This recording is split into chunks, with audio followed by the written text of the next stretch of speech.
우리 사울은 오늘 말씀을 끝으로 잠시 등장하지 않습니다. 9장 32절부터 사도 베드로가 다시 나와서 사역을 하게 되고, 사울이 본격적으로 사역을 하게 되는 것은 13장에 가서야 시작이 됩니다.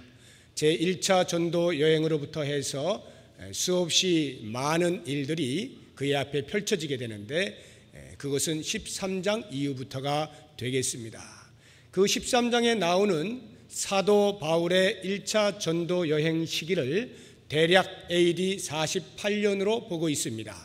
그에 비해서 9장에 나타나고 있는 사울의 회심 사건은 AD 32년경으로 보고 있습니다. 그러면 약 15년이라고 하는 간격이 있는 것을 알게 될 것입니다. 즉, 사울은 사도 바울로서 이름이 개명되어지고 복음의 전진 사역자로 나아가게 되는 본격적인 사역이 있기까지에는 대략 15년이라고 하는 기간에 준비하는 기간이 있었던 것을 알 수가 있습니다.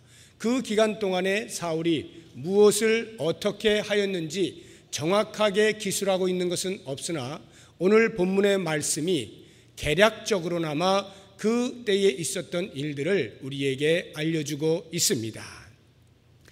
그래서 우리가 전체를 다 읽지는 아니하였습니다만, 이 9장 18절 이하부터 나오고 있는 말씀들을 보게 되면 그 내용들이 여러 장면들이 섞여 있는 것을 보게 될 것입니다. 이 각 장면들을 통시적으로 잘 살펴보시게 되면 그 안에 흐르고 있는 하나의 중요한 맥을 발견할 수가 있습니다. 그 맥은 다름 아닌 좋은 그릇으로 빚어 가시는 하나님의 손길입니다. 15절을 보시게 되면 사울을 가리켜서 예수님께서는 택한 나의 그릇이라 말씀을 하셨습니다. 사울은 주님께서 쓰시려고 택함 받은 그릇입니다. 그런데 본문을 보게 되면 그 그릇을 그냥 쓰시는 것이 아니라 좋은 그릇으로 만들어서 쓰신다는 것을 알게 되는 것입니다. 오늘은 그 부분에 집중적으로 초점을 맞추어 말씀을 드리도록 하겠습니다. 먼저 좋은 그릇이 무엇이냐 하는 개념부터 정리를 할 필요가 있습니다. 좋은 그릇이 무엇입니까? 우리의 상식적으로 금을 입히면 좋은 그릇이라 할 수 있겠습니다. 또는 멋진 그림이 그려져 있는 디자인된 그릇이면 좋은 그릇이라 말할 수도 있겠습니다. 그러나 그것은 일시적으로 그렇게 말할 수는 있을런지 몰라도 영구히 그것이 좋은 그릇이라 말할 수는 없습니다. 정말 좋은 그릇은 무엇입니까? 그 그릇이 만들어질 때에 가지고 있던 목적, 용도대로 사용되어질 때 그 그릇이야말로 가장 좋은 그릇이 아니겠습니까?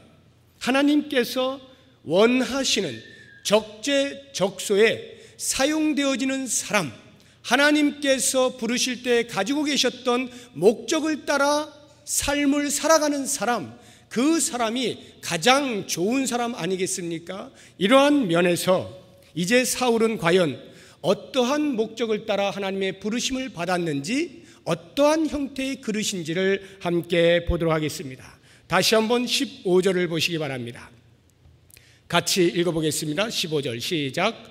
주께서 이르시되 가라, 이 사람은 내 이름을 이방인과 임금들과 이스라엘 자손들에게 전하기 위하여 택한 나의 그릇이라. 예수님께서 사울을 택하셨는데 어떤 목적으로 택하셨느냐 하면 유대인들에게 가서 복음을 전하고, 나아가 이방인들에게도 복음을 전하고, 심지어는 임금들 앞에서도 복음을 전하는 목적을 가진 사람으로 부르신 것입니다. 뿐만 아니라 그 목적을 이룸에 있어서 그의 삶은 고난으로 점철된 운명을 가진 그릇인 것을 우리에게 말해주고 있습니다. 16절을 보시기 바랍니다. 그가 내 이름을 위하여 얼마나 고난을 받아야 할 것을 내가 그에게 보이리라 하시니. 사울은 예수 그리스도의 이름을 전하는 그 목적을 달성하기 위하여 상상할 수 없는 고난의 길을 걸어야만 했던 그릇인 것을 알게 되는 것입니다. 이와 같은 말씀들을 종합해서 보게 되면 사울을 좋은 그릇으로 빚으신다라고 하는 말은 그 목적과 운명을 끝까지 짊어지고 나갈 수 있는 책임감과 뚝심을 길러내기 위한 훈련을 하신다라고 하는 말과 같은 것입니다. 이 훈련이 없이는 결코 목적을 성취할 수 없습니다. 책임을 완수할 수가 없는 것입니다. 사울이 본격적인 사역에 앞서서 보낸 그 10수년은 바로 이 훈련을 위한 기간이었던 것입니다. 그러면 이제부터 사울을 어떻게 빚어 가시는지 본문을 통해서 약 3가지로 살펴보도록 하겠습니다. 첫 번째로 신체적인 고난을 이겨낼 수 있는 그릇으로 빚으시는 것을 볼 수가 있습니다. 하나님께서는 사울이 사역을 본격적으로 하게 되어질 때에 당할 여러 가지 위태로운 상황들, 육체적인 고난이 있을 것을 예감하시고 그러한 때에 주저앉거나 포기하지 않도록 훈련을 시키셔야만 했습니다.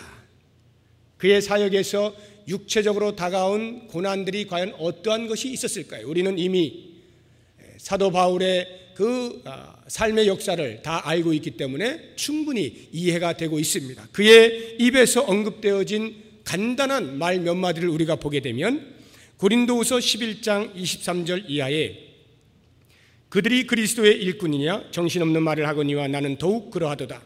내가 수고를 넘치도록 하고 옥에 갇히기도 더 많이 하고 매도 수없이 맞고 여러 번 죽을 뻔하였으니 유대인들에게서 40에서 하나 감한매를 5번 맞았으며 3번 태장으로 맞고 1번 돌로 맞고 3번 파선하고 1주야를 깊은 바다에서 지냈으며 여러 번 여행하면서 강의 위험과 이방인의 위험과 시내의 위험과 광야의 위험과 바다의 위험과 거짓 형제 중의 위험을 당하고 또 수고하며 애쓰고 여러 번 자지 못하고 줄이며 목마르고 여러 번 굶고 춥고 헐벗었노라. 이와 같은 고난의 자리를 과연 저절로 지킬 수 있었겠습니까? 그의 마음 가운데 있는 복음에 대한 열정만 있으면 됩니까? 구원의 감격만 가지고 있으면 되는 것입니까? 결코 그렇게 할 수 없을 것입니다. 하나님께서는 바로 그 사실을 잘 아시고 이미 그가 어떠한 고난을 받을 것임을 예상하시고 그로 하여금 내구성을 기를 수 있도록 훈련을 시키시는 것입니다. 그러면 어떻게 훈련을 시키십니까? 죽음의 위협 앞에 서도록 하는 것입니다. 한번 생각을 해보십시오. 사울이 태양보다 더 밝은 빛 가운데에서 예수님을 만나게 됩니다. 그리고는 엎드러졌는데 그 예수님과 대화를 하게 됩니다. 사도행전 9장에서는 대화의 내용이 자세히 나와 있지 않지만 26장에 가보면 사도 바울이 아그리빠 왕 앞에서 당시 자기가 어떻게 예수님을 만나게 되었는지에 대한 그 사건의 회고를 기록해 놓은 것이 있는데 거기에 보면 엎드러졌을 때에 예수님과 어떤 대화들을 오고 갔는지에 대하여 상세하게 기록을 해놓고 있습니다. 한번 같이 보죠. 26장 14절 이하입니다. 26장 14절 이하, 제가 좀 빠른 속도로 읽어드리겠습니다. 우리가 다 땅에 엎드러지매 내가 소리를 들으니 히브리 말로 이르되 사울아 사울아 내가 어찌하여 나를 박해하느냐 가시체를 뒷발질하기가 내게 고생이니라. 내가 대답하되 주님 누구시니이까? 주께서 이르시되 나는 내가 박해하는 예수라. 일어나 너의 발로 서라. 내가 내게 나타난 것은 곧 내가 나를 본 일과 장차 내가 내게 나타날 일에 너로 종과 증인을 삼으려 함이니 이스라엘과 이방인들에게서 내가 너를 구원하여 그들에게 보내어 그 눈을 뜨게 하여 어둠에서 빛으로 사탄의 권세에서 하나님께로 돌아오게 하고 죄사함과 나를 믿어 거룩하게 된 무리 가운데서 기업을 얻게 하리라 하더이다.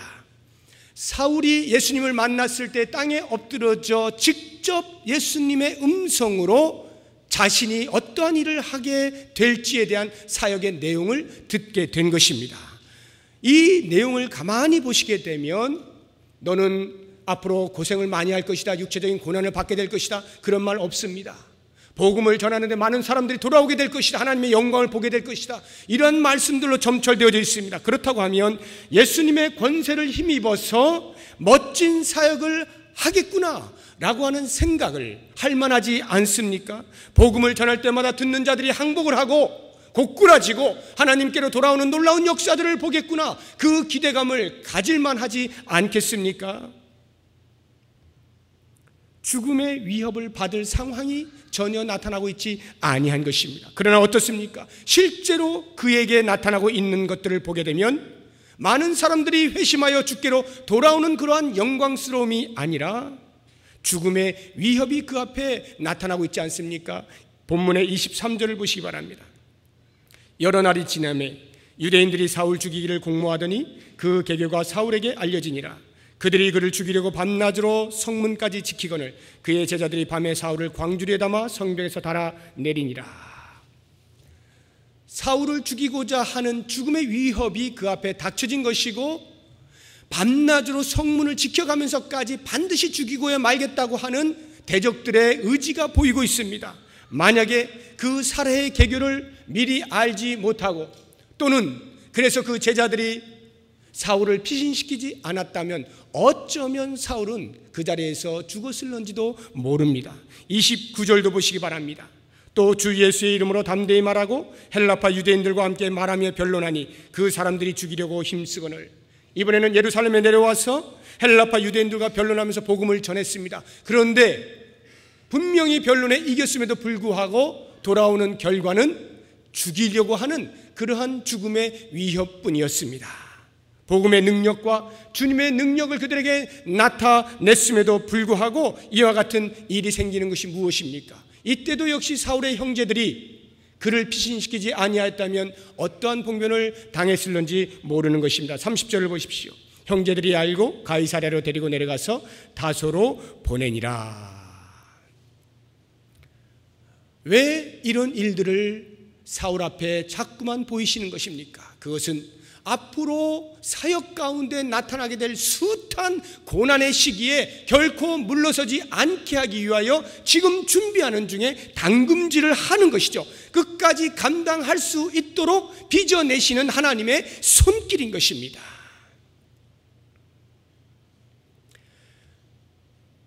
죽음의 위협을 사울 앞에 세우는 것만이 훈련의 내용이 아니라 그 죽음의 위협으로부터 피신해 가는 그것도 역시 훈련의 하나인 것을 알 수가 있습니다.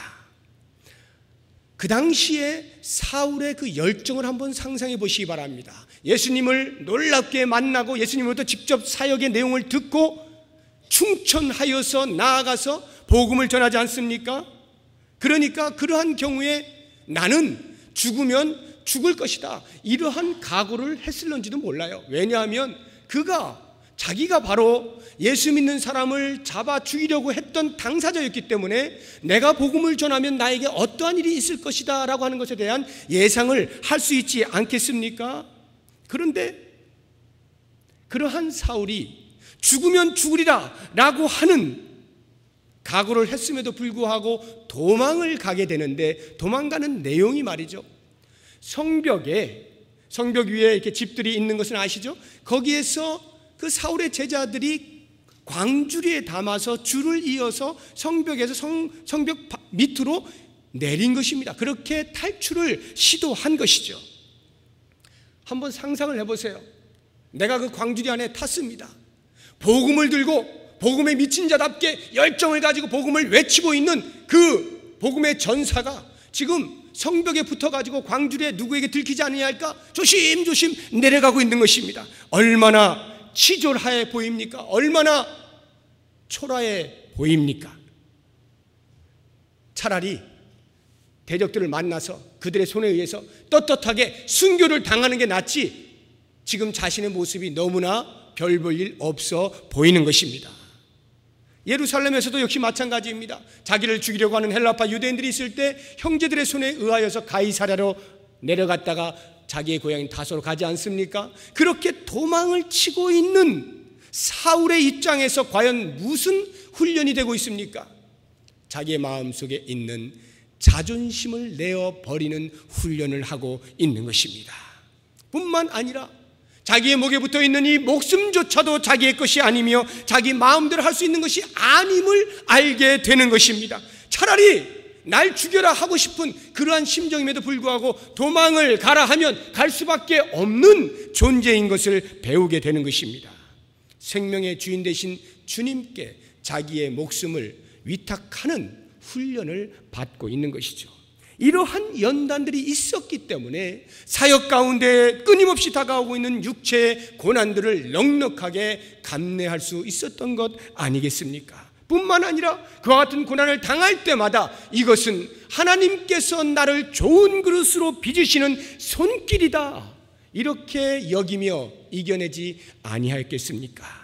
사랑하는 성도 여러분, 우리가 때로는 예수를 믿고 예수님께서 나에게 맡겨주신 사명이 있어서 그 사명을 멋지게 잘 감당한다라고 할 때에 그러한 것이 반드시 그 사명을 감당하는 것의 대가로 우리의 손에 멋진 좋은 것들을 항상 들려주시는 것만은 아닌 것을 알아야 합니다. 때로는 그렇게 열심으로 사역을 감당함에도 불구하고 돌아오는 것은 내 몸에 예수의 흔적을 남겨야 하는 것이고, 때로는 나의 자존심을 내어 버려야 하는 것이고, 때로는 내 몸에 병을 짊어져야 하는 것이고, 때로는 내 목숨이 위태한 자리에까지 가게도 되는 것입니다. 물론 우리 모두가 사울과 동일한 목적을 가지고 부름을 받은 사람들은 아닙니다. 그러나 그렇다고 해서 내 삶에 사울과 같은 그러한 육체적인 고난은 없을 것이라 지레 짐작하지는 마시기 바랍니다. 왜냐하면 모든 그리스도인이라고 하면 어느 누구를 막론하고 복음 때문에 고난을 받게 되어지는 보편적 영역이 반드시 있기 때문입니다. 바로 그와 같은 때를 만나게 될 때 우리가 흔들리지 아니하고 믿음의 자리를 굳게 서서 그 고난을 뚫고 나아갈 수 있게 하기 위하여 주님께서는 오늘도 우리를 빚으시는데, 때로는 우리가 이해할 수 없는 모습으로, 때로는 우리가 감당하기 버거운 모습으로 다가오기도 하는 것입니다. 그러나 여러분, 그러할 때에 그것이 하나님의 빚으시는 손길임을 느끼게 된다면 아무리 이해하기 힘들고 감당하기 힘들어 보여도 하나님께서는 마침내 뚫고 나가게 하신다는 그 사실을 기억하시고 감내하시기 바랍니다. 그래서 하나님의 영광스러운 목적을 따라 부르신 그 부름의 목적을 따라 살아가는 가장 복된 삶을 살아내실 수 있는 저와 여러분이 되시기를 주님의 이름으로 축복합니다. 두 번째로, 정신적 고난을 이겨낼 수 있는 그릇으로 빚어가시는 것을 본문을 통하여 볼 수가 있습니다. 하나님께서는 사울을 정신적 고통과 괴로움의 상황에서 도망치지 못하도록 훈련을 시키셔야만 했습니다. 그의 사역 가운데 나타나고 있는 정신적 고난이라고 하는 것은 어떤 것들이 있겠습니까? 많은 것들이 있겠습니다만 대표적으로 형제들로부터 소외를 받는 것입니다. 형제들로부터 상처를 받는 것입니다. 형제들로부터 모함을 받는 것입니다. 사도 바울은 자기가 가르친, 복음을 가르친 그 성도들로부터 너 혹시 거짓 선지자 아니냐? 거짓 사도 아니냐? 이러한 말까지도 들었습니다. 모함을 받기를 한두 번 한 것이 아닙니다.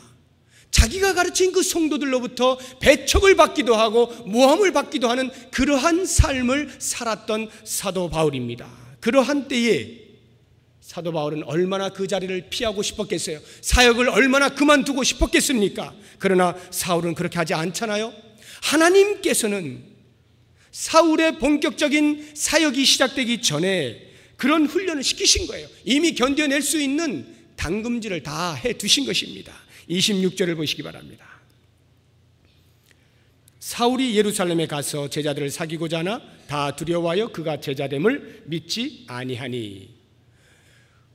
그냥 이렇게 읽었습니다만 여기에서 나타나게 될 사울의 감정을 한번 이렇게 감정이입을 해보십시오.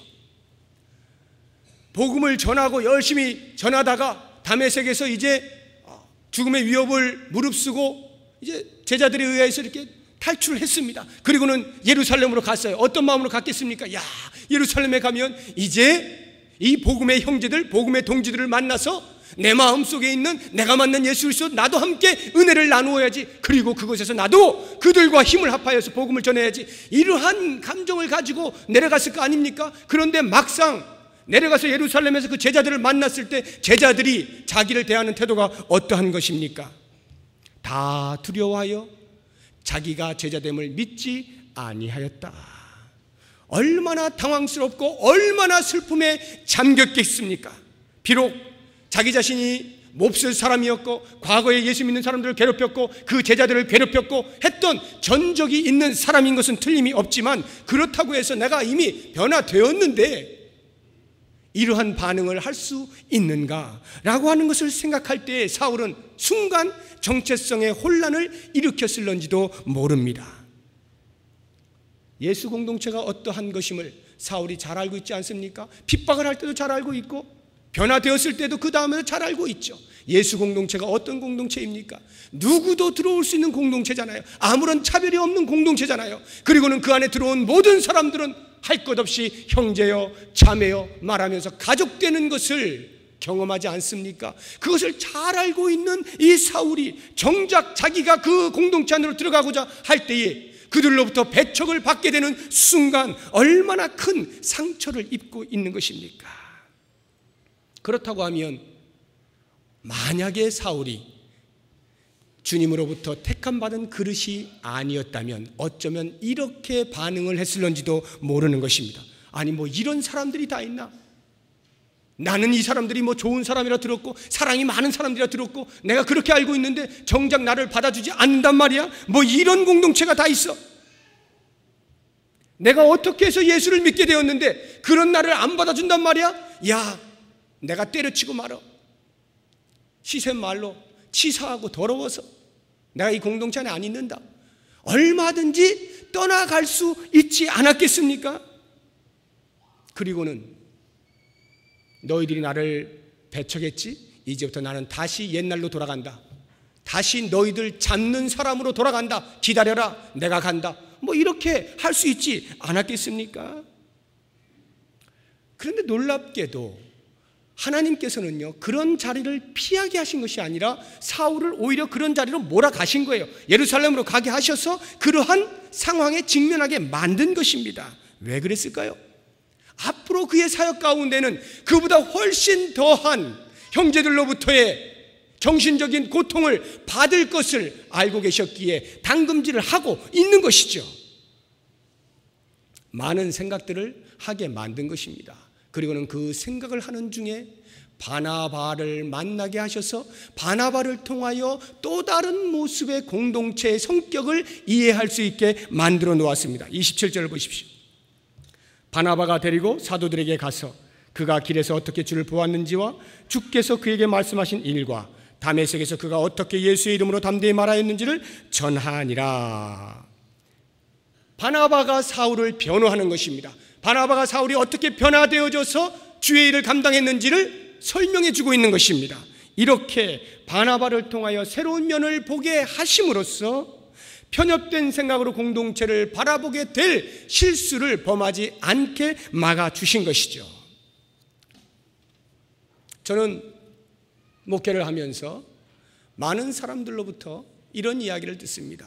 나 누구한테 상처받았다. 나 누구한테 상처받았다. 나 상처받아서 나오고 싶지 않아. 나 상처받았어. 이게 무슨 교회야. 이런 소리를 제가 적지 않게 들어왔고 요즘도 아주 가끔 듣고 있습니다. 얼마나 가슴 아픈 일인지 몰라요. 같은 신앙을 가진 사람들이 모여있는 공동체에서 누가 누군가를 상처를 내고 흠집을 내고 공격을 하고 그것에 의해서 상처를 받고 고통스러워하고 신음하는 일들이 있다고 하는 것이 얼마나 슬픈 일입니까? 매우 유감스러운 일이죠. 여러분 혹시 내가 그런 사람은 아닌가 한번 이 시간에 조용히 돌아보시기 바랍니다. 내가 인식을 하든 인식을 하지 못하든 내가 의도를 했든 의도하지 아니하였든 이런 일들은 얼마든지 있을 수가 있는 거예요. 그렇기 때문에 더욱더 신중하게 나의 말 한마디 나의 행동 하나를 돌아볼 필요가 있는 것입니다. 원하기는 우리 교회 성도님들은 상처를 주는 사람이 아니라 바나바와 같은 사람이 될 수 있기를 축복합니다. 상처받은 사람을 위로하고 변호해 줄 수 있는 사람이 되시기를 바랍니다. 나의 그러한 조그마한 행동 하나로 어쩌면 그 사람이 훌륭한 사람이 될 수도 있다고 하는 가능성을 보고 사람을 세워주고 도와주고 밀어주는 그러한 사람이 되실 수 있기를 축복합니다. 이제 저는 한 걸음 더 나아가서 상처를 받는다라고 생각하시는 분들을 향하여 권면을 하고자 합니다. 사울을 보시기 바랍니다. 사울은 얼마든지 그 자리를 박차고 나갈 수 있는 상황이었어요. 그 공동체에서 받아주지 않았기 때문에, 그 공동체로부터 상처를 받았기 때문에, 그 공동체로부터 내가 실망을 받았기 때문에 얼마든지 나는 뛰쳐나갈 수 있습니다. 그런데 사울이 그렇게 하지 않죠. 오히려 그는 하나님의 만져주시는, 하나님의 빚어가시는 그 손길에 자기 자신을 그대로 맡기는 것입니다. 맡기면서 이를 악물었는지 모르겠어요. 끝까지 참자. 아니면 과거에 내가 얼마나 못된 놈이었기에 이들이 그토록 나를 믿어주지 않는가 하면서 자기의 그 과거에 잘못되었던 것을 더 철저하게 회개하고 통회하고 자복했을는지도 모르겠습니다. 또는 그러한 나이지만 나를 위하여 누군가가 변호해주고 있는 그 바나바를 생각하면서 감사해서 감격의 눈물을 흘리면서 견디어냈을는지 모르겠습니다. 아무튼 그는 잘 견디어낸 것입니다. 우리도 마찬가지입니다. 사랑하는 여러분, 우리 공동체 안에는 이러저러한 이유와 상황들에 의하여서 상처를 주거나 받을 수가 있습니다. 언제나 그 사람은 상처만 주는 사람이고 언제나 이 사람은 상처를 받기만 하는 사람 아닙니다. 어느 누구나 상처를 줄 때가 있고 받을 때가 있어요. 주거니 받거니 하는 것이 우리의 인생이에요. 다만 우리가 그것을 다 기억하지 못할 뿐입니다. 그러므로 만약에 내가 상처를 받았노라, 나는 상처받은 사람이다, 누군가가 나에게 흠집을 냈다 라고 생각하시는 분이 계시다고 한다면 그것으로 인하여서 실망하시고 교회를 떠나거나 믿음의 자리를 떠나거나 하는 어리석음을 범하지 마시고 오히려 사울처럼 겸손히 차라리 그와 같은 상황 속에서 하나님께서 나를 빚으시는구나 생각하고 그냥 맡기십시오. 때로 내가 누군가로부터 상처를 받았다고 하면 그 사람이 미워 죽겠다고 하지 마시고 하나님이 나를 만지시는구나, 나의 못된 성품을 만지시는구나, 나로 하여금 앞으로 더 큰 사역을 감당하기 위하여 당금질을 하시는구나, 이렇게 생각하고 그 자리를 잘 견디어내시기를 바랍니다. 그렇게 되어질 때 하나님께서는 훈련되어진 우리의 모습을 보고 우리에게 맡겨진 그 사명을 허락해 주시는 것입니다. 모쪼록 우리가 믿는 이 믿음이 그와 같은 상황 속에서 상처받았기 때문에 내려놓을 만큼 값싼 믿음이 아니라고 하는 것을 꼭 기억하시고 어떠한 정신적인 고난도 이겨내셔서 하나님의 좋은 그릇으로 빚어가시는 그 목적을 따라 살아가실 수 있는 저와 여러분이 되시기를 주의 이름으로 축복합니다. 이제 마지막 세 번째로 영적인 고난을 이겨낼 수 있는 그릇으로 빚으시는 것을 본문 안에서 발견해 볼 수가 있습니다. 사울이 사역을 하는 가운데 당하게 된 영적인 고난들은 어떠한 것들이 있었습니까? 많은 것들이 있었겠습니다만 그 중에 대표적으로 이야기해 본다면 자기가 씨를 뿌리고 투자하고 모든 에너지를 다 쏟아서 사역을 감당한 것만큼의 열매를 거두어들이지 못할 때 그 마음 가운데 심한 영적인 고뇌가 있을 수가 있습니다. 자기가 가르친 성도들이 복음을 따라 바르게 살 생각을 하지 아니하고 파당이나 짓고 분열을 일으킨다고 하는 그러한 소식을 듣게 되었을 때에 자기가 가르친 그 사람들이 복음을 변질시키고 엉뚱한 잘못된 교리에 빠져서 헤매고 있다는 소식을 듣게 되었을 때 얼마나 영적인 딜레마에 빠지겠습니까? 회의가 들지 않겠습니까? 낙심이 되지 않겠습니까? 그러나 그러한 상황들 가운데서도 사울은 절대로 포기하지 아니하죠. 마음에 근심이 있어 죽게 기도하는 한이 있더라도 사역을 포기하지 않잖아요. 계속하여서 앞으로 나아가고 나아가 마침내 하나님께서 원하시는 그 사역의 목적을 이루지 않습니까? 어떻게 이것이 가능했습니까? 이 준비하는 기간 가운데 그와 같은 훈련들을 넉넉히 받았기 때문인 것입니다. 어떤 훈련을 받았나요? 인내하는 훈련입니다. 기다리는 훈련을 받은 것입니다. 오늘 본문을 보시면 그 부분이 잘 나타나 있습니다. 얼핏 보면 잘 보이지 않습니다만 자세히 보셔야 돼요. 23절 보시기 바랍니다. 여러 날이 지남에 이렇게 나오지 않습니까? 이 여러 날이 지났다라고 하는 것을 대부분의 학자들이 공통적으로 말하기를 이것은 우리가 생각하는 2, 3일 정도가 아니라 아라비아 광야로 가서 머물러 있었던 기간이다, 이렇게 보고 있습니다. 이것을 뒷받침해 주는 근거 구절이 갈라디아서 1장에 나옵니다. 한번 찾아가 보시기 바랍니다. 갈라디아서 1장 16절. 찾으시면서 제가 읽습니다. 그의 아들을 이방에 전하기 위하여 그를 내 속에 나타내시기를 기뻐하셨을 때에, 자, 그를 내 속에 나타내시기를 기뻐하셨을 때, 이때가 언제냐면 사울이 회심하게 된 때입니다. 그러니까 사도행전 9장의 사건이에요. 그때에 내가 곧 혈육과 의논하지 아니하고 또 나보다 먼저 사도된 자들을 만나려고 예루살렘으로 가지 아니하고 아라비아로 갔다가 다시 다메섹으로 돌아갔노라. 여기 보시면 사울의 회심 사건이 있은 직후에 다른 어느 누구도 만나지 아니하고 아라비아 광야로 갔다가 다시 다메섹으로 돌아갔다라고 하는 요 아라비아 광야 사건이 바로 본문에 나타나고 있는 23절의 여러 날이 지남에입니다. 그러니까 23절에 유대인들이 사울 죽이를 공모했다라고 하는 것은 아라비아 광야를 갔다 온 이후에 계속하여 다메섹에서 사역을 했을 때 일어난 일인 것입니다. 그러면 아라비아 광야가 과연 몇 년이나 됩니까? 갈라디아서 1장 계속해서 18절을 보시게 되면 이렇게 나옵니다. 그 후 3년 만에 내가 게바를 방문하려고 예루살렘에 올라가서 그와 함께 15일을 머물렀다. 그 후 3년이라고 하는 것이 바로 아라비아 광야에서 머물렀던 기간이에요. 물론 이 3년은 만 3년을 의미하는 것은 아닙니다. 유대인들은 하루만 걸쳐도 그게 1년이거든요. 그러니까 뭐 하루하루 가운데 1년, 이렇게도 3년이라 이렇게 말할 수 있어요. 그럴지라도 최소한 12달은 넘는 거죠. 1년은 넘는 기간이 이 아라비아 광야에 머물러 있었던 기간인 것을 알 수가 있습니다. 그리고 예루살렘으로 올라가서 제자들과 함께 15일을 머물렀다고 하는 것이 오늘 본문에 나타나고 있는 26절 이하에 그 예루살렘에 들어가서 처음에는 거절을 당했다가 바나바로 인하여서 다시 합하여져서 제자들과 함께 머물지 않습니까? 그 머문 기간이 15일이에요. 그렇게 15일을 머물고 이제 그 다음 어떤 또 일이 벌어지게 되는 것입니다.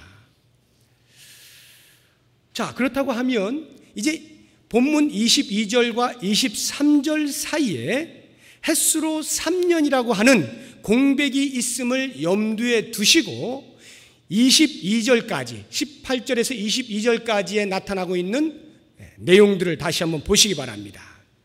사울은 회심하기가 무섭게 놀라운 변화를 보이지 않습니까? 아나니아를 통해서 눈이 떠졌습니다. 눈이 떠지자마자 음식을 먹고 몸을 추스리죠. 그리고는 다메섹에서 제자들과 불과 며칠밖에 같이 안 있습니다. 19절 보세요. 음식을 먹으며 강건하여지니라. 사울이 다메섹에 있는 제자들과 함께 며칠 있을세. 그리고 그 다음부터 어떻게 됩니까? 즉시로 이렇게 나죠. 즉시로. 지금 20절부터 22절까지 나타나고 있는 그 구절 가운데 제가 짚어드리는 구절들을 눈여겨보십시오. 즉시로 각 회당에서 듣는 사람이 다 놀라 말하되 사울은 힘을 더 얻어 유대인들을 당혹하게 하니라. 이와 같은 말들은 전부 현재 이 당시의 사울의 상태가 어떠한 것임을 직간접적으로 표현해주고 있는 말들입니다. 눈을 뜨자마자 불과 며칠 있은 다음에 즉시로 각 회당을 다 돌아다니면서 예수는 하나님의 아들이요 그리스도이시다 라고 하는 절대불변의 진리를 외치는 것입니다. 얼마나 이 속에서부터 끓어오르는 열정이 있었겠습니까? 직접 예수님을 만났죠. 예수님으로부터 직접 들었죠. 그 가슴에 타오르는 지금까지 왜 내가 무지했던가 회개하면서 그 반대작용으로 뜨겁게 끓어오르는 열정을 가지고 그리스도를 외치고 있는 것입니다. 이러한 일들을 보게 될 때 이것이 어찌 우리가 상상할 수 있는 일이겠습니까? 방금 전까지만 해도 예수 믿는 사람들을 잡기 위하여 돌아다녔던 그 사람이 어떻게 이렇게 180도 바뀔 수가 있어요? 쉽게 이야기하면 획 돌아버린 거죠. 그냥 완전히 돌아버린 거예요. 유대인들의 입장에서 보게 되면 이렇게 당황스러운 일이 어디 있겠고 이렇게 황당스러운 일이 어디 있겠어요? 아마 당황과 황당 사이를 처음 보는 왔다 갔다 했을 것입니다. 예수 믿는 사람들의 입장에서는 어떻습니까? 이렇게 바뀌어진 사울을 보고 이게 웬 굴러들어온 복덩어리냐, 이게 웬 떡이냐, 이렇게 하지 않았겠어요? 더 이상의 박해가 없을 것이기 때문에 이렇게 열정적으로 복음을 외치는 사람이 있으니 얼마나 복덩어리입니까? 그렇게 볼 때 22절까지와 이제 23절까지의 23절 그 사이에 아무런 공백이 없이 누가가 기록하고 있는 이 기록의 내용대로 이해를 하면 오히려 더 좋을 것만 같습니다. 그게 훨씬 더 흐름상 자연스러워요. 왜냐하면 그렇게 놀라웠게 복음을 전하는데 그게 얼마나 놀라웠던지 유대인들이 쟤는 살려둘 수 없다, 죽여야 되겠다, 죽음의 그 위협 앞에 막 이 한 사도가 서 있는 것입니다. 그것을 동료들이 그대로 죽일 수 없다 해가지고 다시 또 사울 탈출 프로젝트를 해가지고 살려주는 이런 어떤 극적인 흐름이 있지 않습니까? 복음을 들고 나가는 사람이 이와 같은 극적인 흐름 가운데 멋지게 사역을 하고 있는 모습을 보게 될 때 지금 이 상태가 오히려 자연스러운 거예요. 그냥 여러 날 지나고 이런 일이 있었으면 좋겠는 거예요. 그런데 사실은 어떻습니까? 그게 아니죠. 이 여러 날은 자그마치 햇수로 3년이라고 하는 긴 세월의 공백이 있는 것입니다. 열심히 복음을 전했는데 하나님께서 데리고 가서 아라비아 광야에 쳐 넣으신 거예요. 잘하고 있는 사람을 불러다가 갖다 넣은 것이죠. 우리의 상식으로는 이런 어떤 그 복음의 흐름이 참 좋을 때 그대로 흐름대로 갔으면 좋겠잖아요. 열정이 불타오르고 있는데 거기다 찬물을 끼얹으면 되겠습니까? 오히려 더 열정이 잘 불타오르라고 장작도 갖다 대고 기름도 부어주고 이렇게 해야 될 것 같지 않아요? 사울 앞에 과연 누가 막아설 수 있겠습니까? 그 복음을 증거하는 증인 앞에서 누가 감히 막아설 수 있겠어요? 그러한 열정이 있는 사람들은 오히려 그로 하여금 더 열심히 할 수 있도록 해주는 것이 이치에 맞아 보이는 거예요. 그런데 만약에 그 열정이 일시적인 열정이라고 한다면 어떻게 되겠습니까? 그래서 몇 발 가지 않아서 식어버리면 어떻게 되겠어요? 외부에서 어떠한 요소들이 작동을 해가지고 그 열정보다 더 큰 요소가 외압이 있어서 열정이 사라지면 어떻게 됩니까? 내가 언제 예수를 증거했느냐? 내가 언제 예수를 믿었더냐? 이렇게 되지 않겠습니까? 이것이 바로 인간의 연약함이에요. 뿐만 아니라 그런 우리 열정에 식을 수 있는 요소는 외부에서 어떠한 그 요소가 있어서 작용해서만이 아니라 우리 내부에서도 그런 요소가 있을 수 있어요. 뭐겠습니까? 열정이 식을 수 있는 것, 우리의 교만입니다. 우리의 교만이에요. 그렇게 열정의 대가로 하나님께서 결과물들을 주실 때에 그것이 하나님으로부터 온 것임을 잊어버리고 우쭐대거나 자랑을 할 수 있지 않겠습니까? 그 순간에 그 사역은 더 이상 하나님의 사역이 되지 않는 것입니다. 하나님 없는 사역, 하나님의 도우심을 필요로 하지 아니하는 자기의 사역이 되고 마는 거예요. 이것이 인간의 타락상입니다. 이와 같이 하나님께서는 인간의 연약함과 타락상을 너무나 잘 알고 계시기 때문에 흐름이 좋을 때, 잘 나갈 때 오히려 여지없이 그 흐름을 막아 서시는 거예요. 아무리 흐름이 좋아도 연약함을 극복할 만큼의 내구성이 형성되어지 못한 열정이라고 한다면 그 열정을 유보시키는 것입니다. 아무리 흐름이 좋아 보여도 타락상이 드러날 만큼 겸손과 전적 의지의 상태가 되어 있지 못하다고 한다면 그 흐름을 끊어버리시는 거예요. 이것이 정작 사역의 때에 영적인 고난을 당하게 될 때에 견디어낼 수 있는 그 내구성을 길러내는 훈련인 거예요. 이런 훈련은 사울만 받은 게 아니죠. 성경상에 내노라는 인물들은 전부 이와 같은 훈련들을 받지 않습니까? 모세가 그렇잖아요. 그 열정으로 뚫고 나가면 곧바로 무슨 일이 벌어질 것만 같은데 40년이라고 하는 어마어마한 시간 동안을 미디안 광야에 내쫓지 않습니까? 엘리야도 마찬가지입니다. 큰 소리를 외치고 아방 앞에서 등장했는데 곧바로 그리시네가로 보내버리지 않습니까? 사르밧 가부에게로 보내버리지 않습니까? 다윗도 마찬가지입니다. 예수님은 어떻습니까? 하늘로부터 문이 열리고 세례를 받고 올라올 때 성령이 비둘기같이 내려서 이는 내 사랑하는 아들이요 내 기뻐하는 자라. 이제 예수님께서 사역을 하시기만 하면 세상이 뒤집어질 것만 같잖아요. 바로 그 순간에 하나님께서는 성령을 통하여서 예수님을 광야로 내모시지 않습니까? 금식을 시키시고 마귀의 시험을 이기게 만드시지 않습니까? 왜 이러한 일들이 있다라고 생각을 하십니까? 하나님의 일은 잠깐 하고 말 것이 아니기 때문에 그래요. 내 기분대로 했다 말았다 할 것이 아니기 때문에 그렇습니다. 맡겨주신 사명, 그것이 내 그릇의 목적이라고 한다면 그것을 끝까지 이루어내야 하기 때문에 이와 같은 내구성 있는 열정으로 다시 만들어내야 하기 때문에 훈련을 시키시는 거예요. 사울은 이 아라비아 광야 3년으로 훈련의 기간이 끝난 게 아닙니다. 예루살렘에 갔을 때 15일을 있었다고 했잖아요. 그리고는 그가 어디로 갑니까? 다시 죽음의 위협 앞에서 가이사랴로 갔다가 다소로 보냄을 받잖아요. 그의 고향 다소로 갑니다.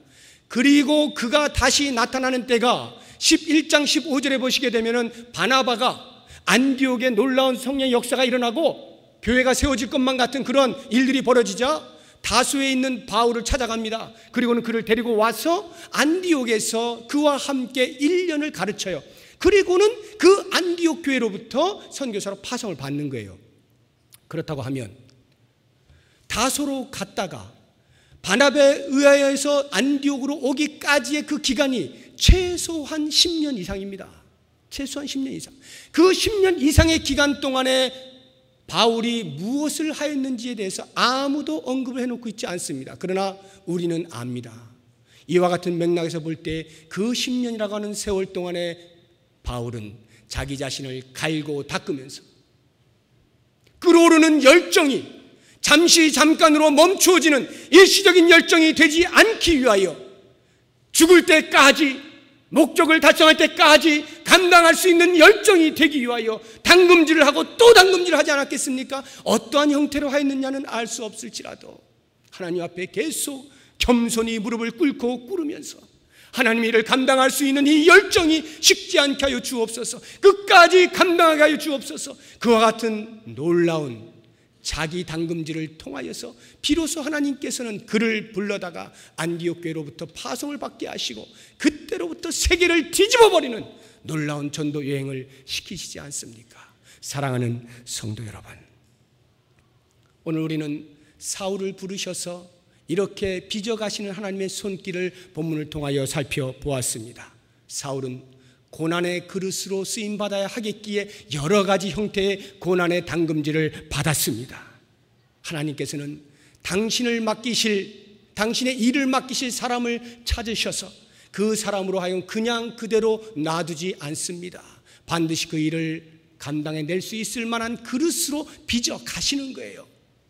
그렇기 때문에 하나님께서 우리들을 부르실 때에도 동일하게 각각의 목적을 가지고 계시고 그 목적을 따라 우리 각 사람을 빚어 가시는 것임을 잊지 마시기 바랍니다. 혹시 그 손길이 내 이성으로 이해가 되어지지 아니하고 감당하기 힘든 모습으로 다가온다 할지라도 감내하시기 바랍니다. 왜냐하면 목적대로 사는 삶이야말로 모든 인생이 가장 복되게 살 수 있는 길이기 때문에 그렇습니다. 그러므로 그렇게 이해할 수 없을 만한 일들이 나에게 다가올 때 이것이 하나님의 빚으시는 손길이라 한다면 기꺼이 감내하실 뿐만 아니라 전체를 내어 맡겨서 하나님의 완벽하신 손 안에 새롭게 재조명되어지고 새롭게 만들어져서 하나님의 영광을 드러내고 내 삶에 있어서 가장 복된 영광스러운 삶을 살아가실 수 있는 저와 여러분이 되시기를 주의 이름으로 축복합니다. 기도하겠습니다.